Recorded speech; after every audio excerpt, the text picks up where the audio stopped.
A rebel without a pause, and with a cause that is righteous. A very, very unreasonable band. Please welcome Ralph Nader.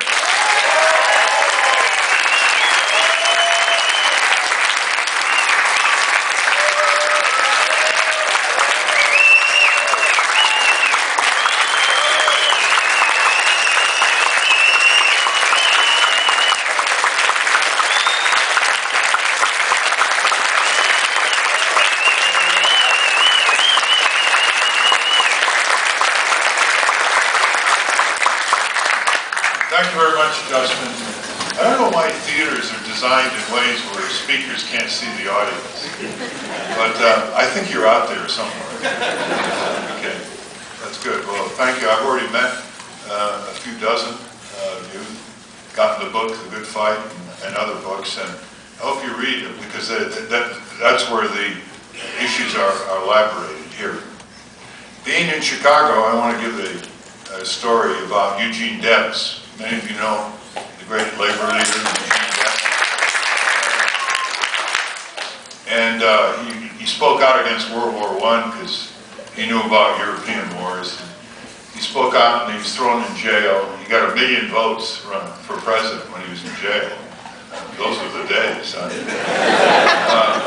One day he came to Chicago for a big rally. 200,000 people turned out in an open field. Near the end of his career, a reporter came up to him and asked him the following question. He said, "Mr. Debs, what is your greatest regret? All of your struggles, battles for justice, working families, what's your greatest regret?" And he said, "My greatest regret is that the American people can have almost anything they want, but they don't seem to want much of anything at all." And that spells what happens when we allow us to become prisoners of a 220-year-old electoral system dominated by two parties, antiquated by the Electoral College, where you can come in second and be President of the United States, and basically stripped of any opportunity for voters to have proportional representation or instant runoff voting. And so this leads voters to become very practical. It leads them to vote for the least worst. They dislike intensely both parties, but forevermore there'll always be one party. It's not quite as bad as the other. So they choose between the terrible and the horrible. And once the two parties know that they've cornered a vast majority of voters in that way, they can manipulate the political and electoral process, sell it to corporate money, let the corporations hijack our government, engage in self-perpetuation of themselves, which is their primary objective, the Democrat and Republican parties. They seem to demean the process, and then they turn around and they make it difficult for people to vote. They make it difficult for them to register. And when they do vote, they make it difficult for the votes to be counted accurately. We're getting requests in our country from Brazil saying, "Can we send monitors? We'll tell you how to do it right." Canada does a paper ballot. By 11 o'clock at night, they know who won, who lost in that vast country. But now more and more people are wondering whether their votes are being accurately counted. To make matters worse, the two parties don't even believe in the two-party competitive system. They carve up districts called gerrymandering, as you know, where they leave the voters with one incumbent. And that means there's no election. An election implies a contest between at least two candidates. So basically, it's a coronation. And in over 90% of the 435 House districts, the House of Representatives, there are only coronations. One would think this would lead people to become a little indignant and to start marching, but look at the District of Columbia. People in the District of Columbia cannot vote for their members of Congress. They don't have voting members of Congress. And that's all right with most people in the District of Columbia. There are a few thousand that protest and march and try to get to vote. But by and large, it doesn't matter that this is the only national capital district in the world that doesn't give its people the right to vote for the legislature or the parliament. It's all right. So who are we kidding ourselves? We know who runs this country. We know who keeps telling no to things we want yes said to.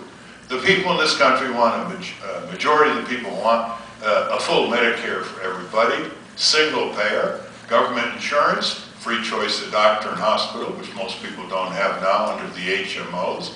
They want a system that is more efficient, but the HMOs and the health insurance giants and the drug companies say no, and they make it stick. Where do they make it stick? In a place called Congress. And what is Congress? It's made up of 535 men and women who put their shoes on every morning the way we do, and a handful of corporations control a majority of those members of Congress on life and death issue called health insurance. And we're millions of people back home. What are we doing? Upgrading our profile on Facebook? Watching the third rerun of Friends? Before we get tough with corporations who have turned Washington, D.C. into corporate occupied territory, who have commercialized almost everything in our life these days, including education, including our elections, including our government, including our politics, including things that should never be commercialized in a democracy. There should be sanctuaries, no commercial activity dominating. We should not allow the commercialization of childhood by marketing junk food and violent programming to little children, for example. There has to be commercial-free zones. There have to be commercial-free zones. There have to be areas that are off limits to corporate predatory activity that's too important for other value systems that can never be subordinated by these commercial interests. Every major religion in the world, going back a couple thousand years, warned its adherents not to give too much power to the merchant class, because the merchant class knows no tolerance when it collides with other much more important value systems, whether it's health or safety or protection of posterity or access to justice, or more recently, democratic processes. And so we have these handful of corporations that have no votes, they have money, they have power, overriding our popular sovereignty. And we had a heads up on them, didn't we? The preamble to the U.S. Constitution is not written we, the corporations. It's written we, the people. So we had a heads up on them, and we let it go. And we're letting it go every day. And we're letting these companies say no to what a majority of the American people want for their future, and for their country, and for their status as the most powerful country in the world. People in this country want a living wage. What do they get? 1 out of every 3 full-time workers in this country makes Walmart wages. $6.50, $7, $8, $9, $10 an hour before deductions. That's 1 out of 3. If the minimum wage was adjusted for inflation from 1968 to today, there'd be a $10 minimum wage. The economy has doubled in productivity per worker since 1968, and the workers are way behind the 1968 minimum wage purchasing power. What does that do to your level of public indignation? It isn't enough that we know these things. We have to have fire in our belly. We have to have what psychologists call emotional intelligence. Who says no on the living wage? Walmart, Burger King, McDonald's, Kmart. And they make it stick, even though the vast majority of the American people thinks the idea that you work a full week, you can't support a family with the barest necessities of life, and you have a few of these corporations picking up Congress by the neck, and we sit around watching American Idol. Before you get tough with corporations, you got to get tough with ourselves. It's only ourselves that are going to change.